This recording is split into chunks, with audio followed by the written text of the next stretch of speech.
Good morning.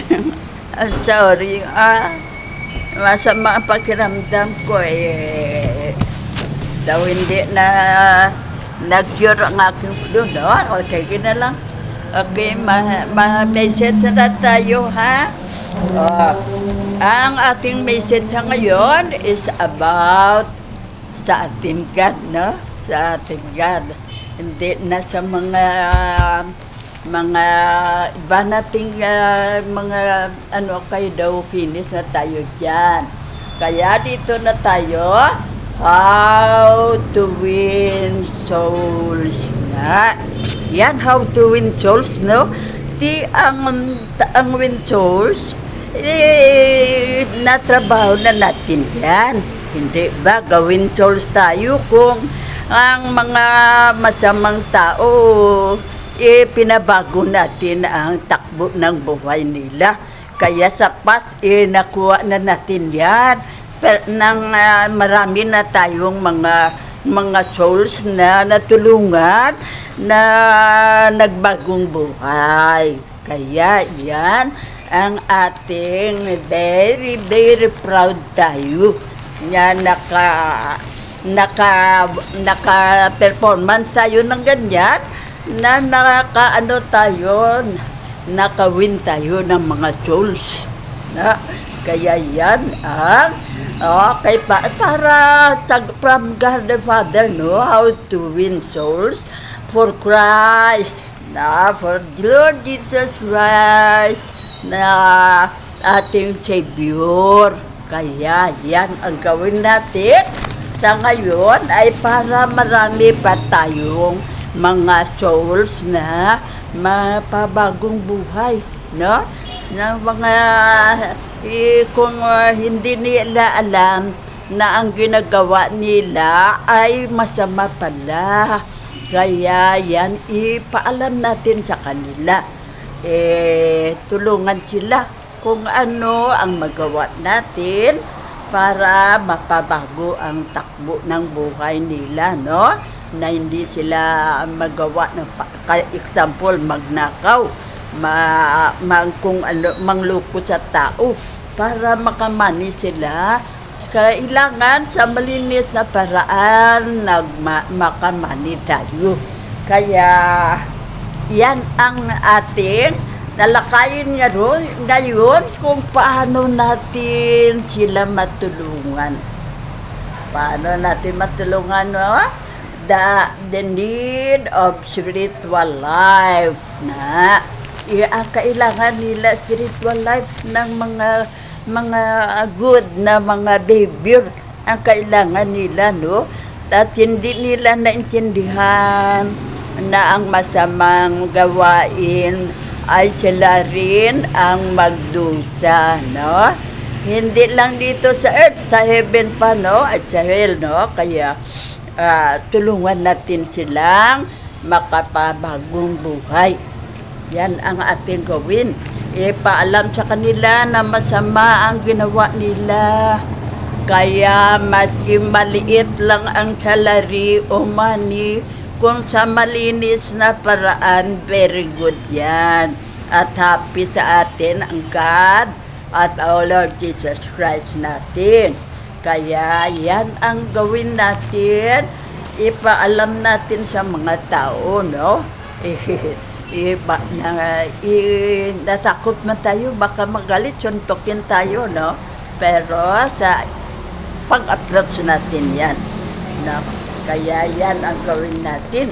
O isabi natin kung ano ang mga nalaman niyang kung patrabahuin natin sila sa malinis na paraan. Ano ang nalalaman nila na mga trabaho kay para matulungan natin sila kung saan sila ilagay, no? Na may makahingi tayo ng tulong sa mga taong pwede sa trabaho nalaman nila, no? Example, electrician. Doon tayo sa mga ng mga electric, no, mekaniko. Repair shop sila ilagay, no, para maka-income lang sila. mabuti kung ano ay matulong natin. Tingnan natin, no? Yan lang, no? Obserbahan natin sila kung saan sila eksperto. Diyan natin sila dalhin para makatrabaho sila kung may nalalaman tayo, mga kakilala dyan na ang kanilang mga nalaman may connection sa mga repair shop, electric o kung driver, yan, no? Kaya yan ang maitulong natin. Hindi sa kung ano man na money, kay tayo rin no money din, no? Kaya yan, sila ang patrabahuin natin. Huwag natin silang gawin tamad-tamad na tayo ang magsuporta sa kanila. Kaya kailangan nila ang work. Kung saan sila patrabahuin, yan ang maitulong natin. Ang number 2 natin, we aim for miracles. Yan. Tayo daw medyo tayo, asa tayo sa miracle, no? Kung ano tayo, hingi tayo tulog sa God, no? O kay Jesus, no? Yan ang napaabot natin na maibigay sa atin. Okay. Ibigay yan basta sa malinis na paraan. Hindi sama-sama kay hanggang 1 year wala kang matamo na good nga ang yan ang nasagot ng God nasagot niya ang ating hiling sa kanya kay hindi maganda ang hiniling natin, no? Kaya hindi ang sa malinis na paraan lang at ang kailangan mo gitaan dyan ibigay yan. Kung hindi siya ang may taong makatulong sa iyo. Yan ang miracle niya, no? Na nasagot niya ang hiniling mo sa kanya na tulong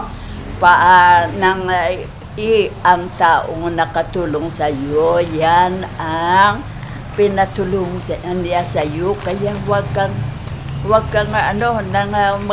na hindi ka mirakulan, hindi ka tulungan ng ating Panginoon. Bye.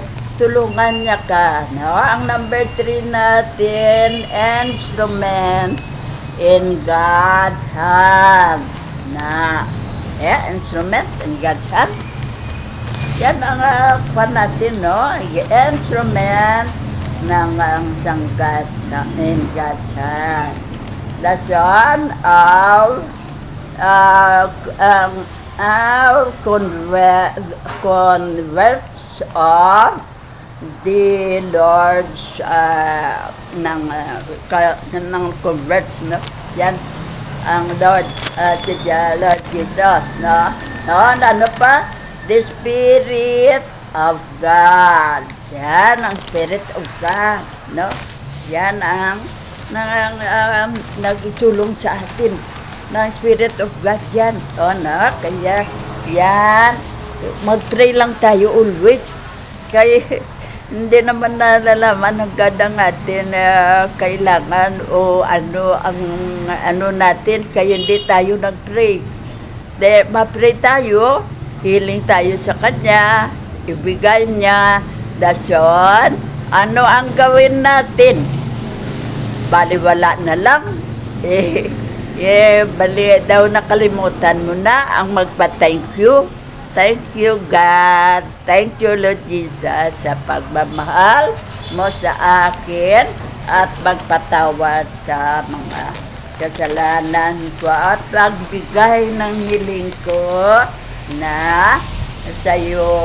Kaya yan ang gawin natin sa God, no? Mapa-thank you tayo. We must be ng witness na witness tayo sa mga taong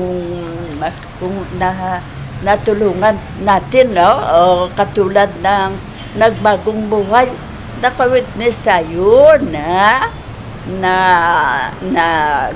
ano sila sa ating mga message o pag-advise sa kanila na na-apply nila sa buhay nila ang wastong paraan para magbagong buhay. Kaya yan ang atin kailangan na ano sa kanila, ipaalam sa kanila na hindi naman na anuan mo, kayo ba'y taong pikon? Baka suntukin ka, pakialaman mong buhay ko ito ya, wala kang, paggusto lang ako kung mag-ano ako, kay nangyari na yan noong nakatrabaho pa ako, no? Sila hindi, ang mga kasama ko hindi marunong mag-ano bla sa mga tao na blang hindi marunong please ang akala nila sa sarili nila silang higher sa mga taong may complaint. Hindi yan, magkatulad kayo. Huwag kang na kayo nakatrabaho ka dyan, sino ka na? Anuan mo na sila, ikaw na ang magdesisyon sa gusto nila. Hindi. Ang gawin mo, sila ang padesisyonin mo. Sir, ito may complaint sa'yo. Ang ang pigiri mo, ng hindi na nila kaya ang amoy. Ano ang gawin natin sa'yo? Abi? Sila. Ano yan? Kundi sila ang nagdesisyon. Hindi siya hindi. Kaya anong gawin natin? Ano ang gawin natin? Hindi kay gawin mo ito. Linisin mo. Gawan mo ng pet. Dyan ang mga ng pig. Nagyan ng takip. Hindi yan. Oo. Alam mo yan.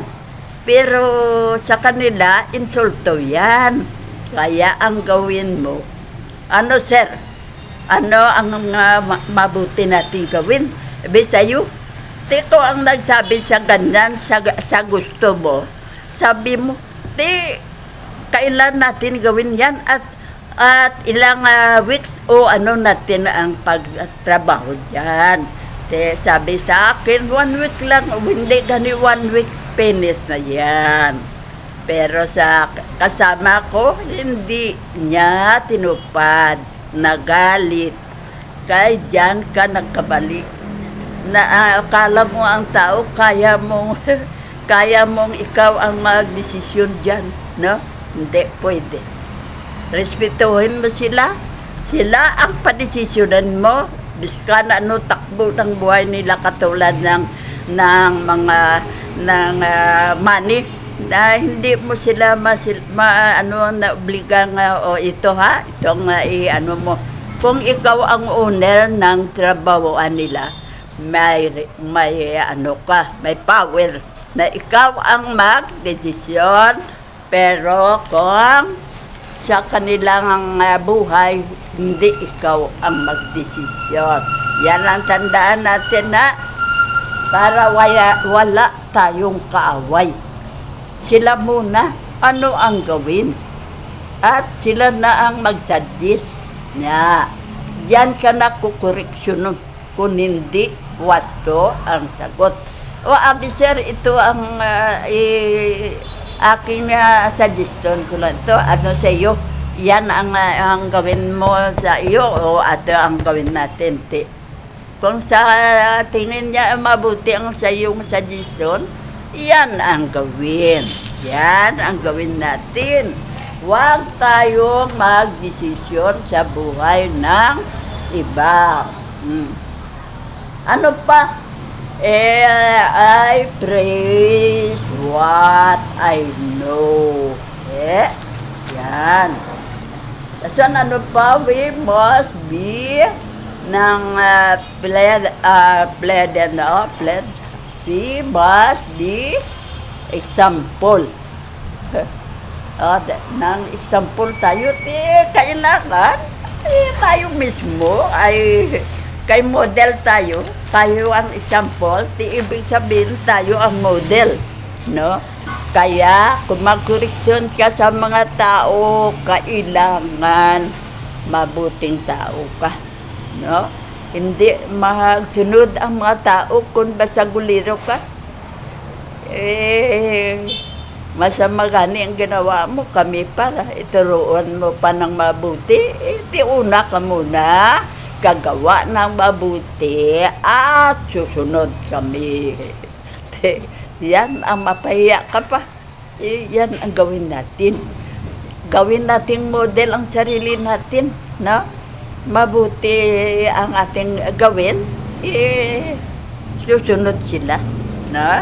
Kaya yan ang the best na maging model ka ng mga taong gusto mo mapabago ang takbo ng buhay. Yan ang gawin natin. Ang sarili natin, gawin natin mabuti. No?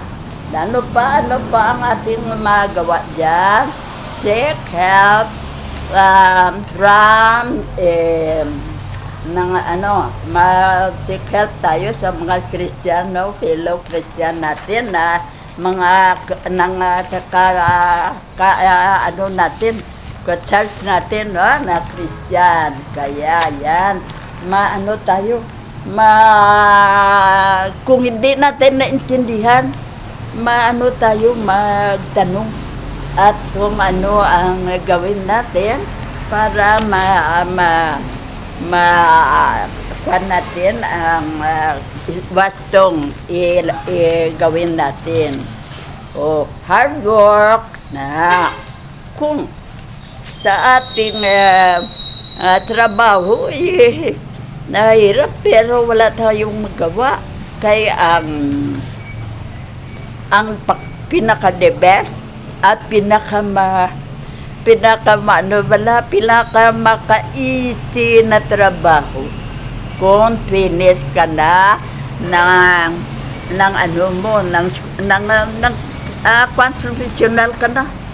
Kaya yan, kailangan natin mag-aral. Kaya kung hindi tayo nakagraduate o hindi tayo professional, ang pinakamahirap na trabaho ang malagay sa atin.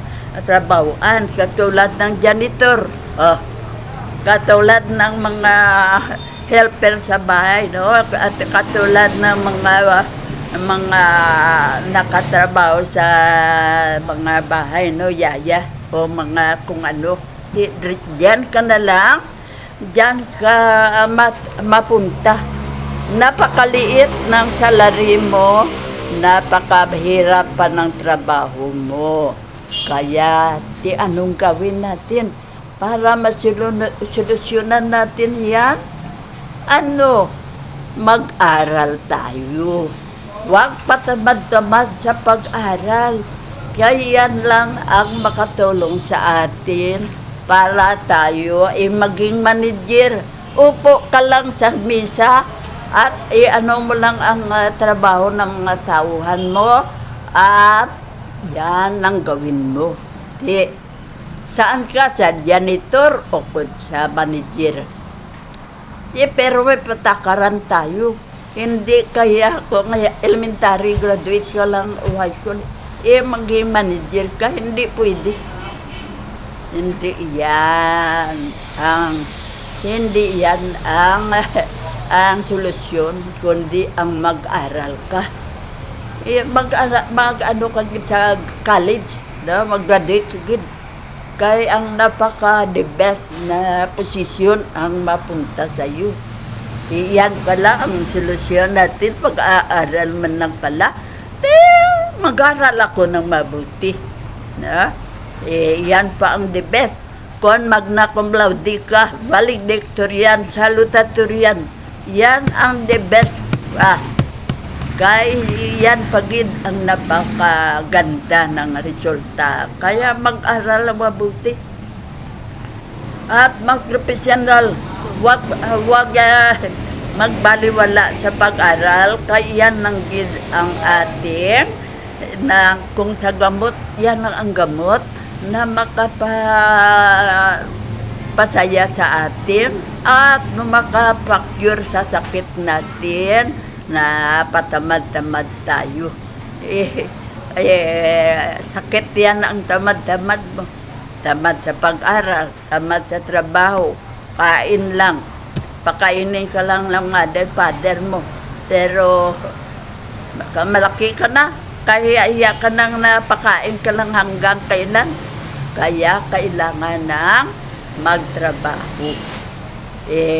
Wala ka namang natapusan, kundi kayahin mo ang janitor, kayahin mo ang yaya and maid. Kaya hindi ka maski saan ka a-apply, hindi ka matanggap. Kaya wala kang, hindi ka professional. Kaya yan ang solusyon natin na mag-aral tayo ng mabuti. Kaya para sa dating ng panahon na mag-graduate na tayo, professional na tayo, upo ka lang. Sabi ka lang sa mga tabuhan mo itong gawin nyo. No? Napaka-easy lang ang trabaho kung professional ka na. Hindi malaki pa ang salary. Kung mahirap at mahirap ang trabaho, maliit ang salary. Di saan ka pipili dyan? Kundi mag-aral ka. Yan ang the best. Kaya gawin nyo lang ha. Yan ang sa ngayon, may chance pa kayo mag-aral. Maski may age ka na nga, ang mga classmate mo sa high school, mga kwan sa bahala na. Hindi ako mahiya. Basta makagraduate ako para maski man lang ng mga sa TRISDA o TUP o mga mga school na caregiver o mga pa, no? Kundi makapablood ka pa. Kaya yan ang gawin natin, ang the best na solusyon para hindi sa mahirap na trabaho. Akala nyo janitor lang, hindi mahirap. At ang napakasama pa dyan, lahat ng tao sa office mo, ikaw lang ang, bili mo ako ng sigaret, bili mo ako ng kung ano-ano. Isa ka lang utusan, gusto mo yan. Hindi ba masama ang loob mo? Kaya lahat sila ginawa kang utusan, pero wala kang magawa. Ikaw ang pinakaluwes na posisyon sa opisina ninyo. Kaya obligasyon mo yan. Huwag kang magalit. Anin mo sila. Servisyon mo sila. Kaya dala yan sa trabaho mo. Kung gusto mong hindi ka ganyanin ng mga kapwa-tao mo, mag-aral ka ng mabuti. Para hindi ka professional ka, maya na sila magsabi sa'yo, bilhan mo ako ng sigaret o kung anong gusto nila, kay mas mataas ang posisyon mo sa kanila. Kaya yan ang the best na gawin natin sa buhay natin, ha? Huwag pabayaan na hanggang magtanda mo, utusan ka lang. Kaya sa mas maaga, mag-aral ka. Mag-aral ka, mabuti. Maging manager ako yan. Maging doktor ako yan. Maging nurse ako yan. Yan, hindi lang siya sabi-sabi, pero sa katotohanan. Makamit mo yan kung ano mo ang sarili mo. Utusan mo ang sarili mo. Huwag kang patamad-tamad sa pag-aral. Mag-aral ka na mabuti. Yan ang the best na solusyon natin sa mga parents at na kailangan ng mga anak natin maging profesional. Kaya tulungan natin sila. Huwag iramot ang pera. bayaran ng school, no? Kaya para na yan sa fortune nila, sa mga henerasyon nila, hindi sila kawawa, no? Hindi sila utusan na nautusan sa future. Kaya sa ngayon, kay present pa lang, masolusyonan natin. Matulungan natin sila na maging professional sila, na hindi sila mag-suffer sa future. Kaya mga friend, kaya na obligasyon na nga mo atin, mother, father. Gawin natin yan. Oh? Ng earnest, no? Yan ang gawin sa buhay natin. Na yan, make use, no? Na yan ang ating gawin, no? Take care. So, and the endurance na individual. Talking to individual make use. Happy and earnest. Na yan ang gawin natin sa buhay natin. Kaya tayo din ang magtagumpay. Tayo din ang maligaya sa buhay. No? At ang ating mga anak, hindi man maging kawawa. Kaya sa sarili natin, hindi na natin kayang pagpakain sa kanila. Pag-apaaral pa kaya. Kaya, ang gawin natin, kung diyan na tayo, wala tayong pera, paaralin sa free na school. May solusyon tayo dyan, no? Ang ating government ay may elementary school at high school na free, no? Ang ano lang natin, no? Ang pagbaon lang nila, no? At kung sa sasakyan, no? Yan lang ang ating obligasyon dyan, no? Ang pagbigay sa kanila ng pera para sa ano nila, ang sa eskolya, wala kang problema. Kay free na yan. Elementary, high school, college, no?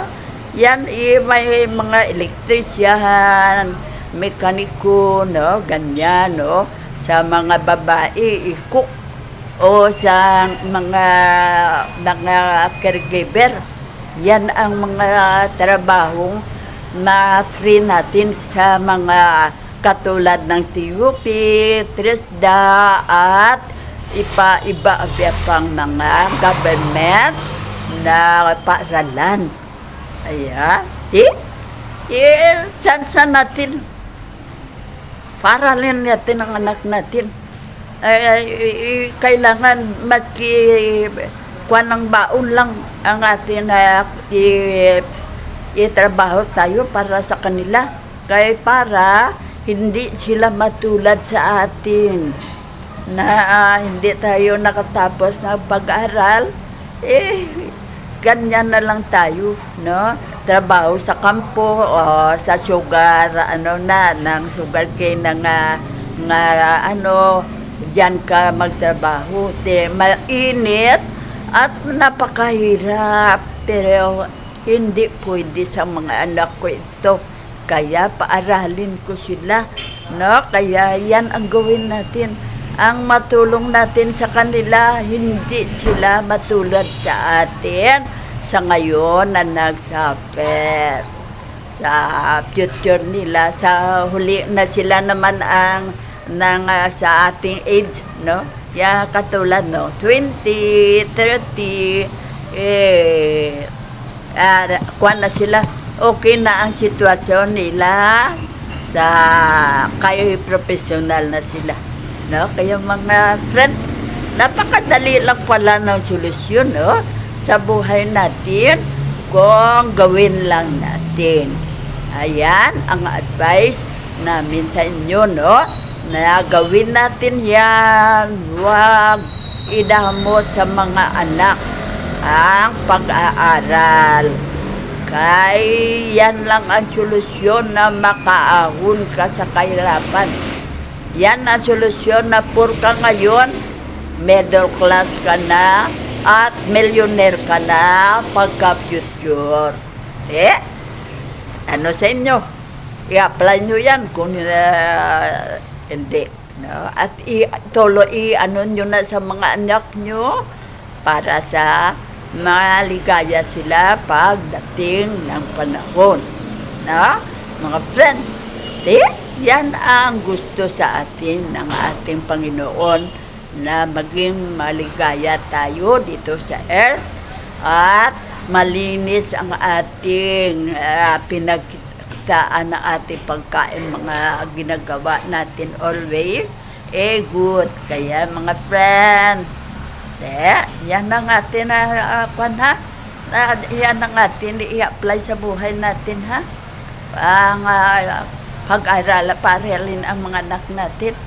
Huwag ipagdamot ang pag-aral, kaya yan lang ang makaahon tayo sa kahirapan. Sa ngayon, sa squatter area tayo. Doon tayo sa may kanlaon na may labang sa nakaano sa atin. At doon tayo sa river na pagdating ng flood, idala tayo sa flood. Tayo ay titira na sa subdivision kung profesional na ang mga anak natin. Kaya kadali lang pala na solusyon, no? Na sa squatter area ka ay makapunta ka sa subdivision. Kaya mga friend, i-apply natin yan sa buhay natin. Kaya bangin totoo yan. Hindi lang sabi-sabi yan. Hindi lang message natin yan. Kaya kung i-apply mo sa buhay mo ito, napakaganda ng resulta, no? Sa atin lang ang message, napakaganda ng result. Kung i-apply pa natin sa totoong buhay, napakaganda, the best ang result. Kaya mga friend, ha? Yan ang gawin natin, ha? Sige, thank you sa pakikinig nyo. Yan ang gusto ko, na tayong lahat ay successful sa buhay. Kaya, yan ang gawin natin, i-apply natin ito sa buhay natin para maligaya tayo. Kaya, at maligaya din ang ating Panginoon sa nagawa nating kabutihan dito sa earth. Kaya mga friend, thank you sa pakinig. Love you, ha?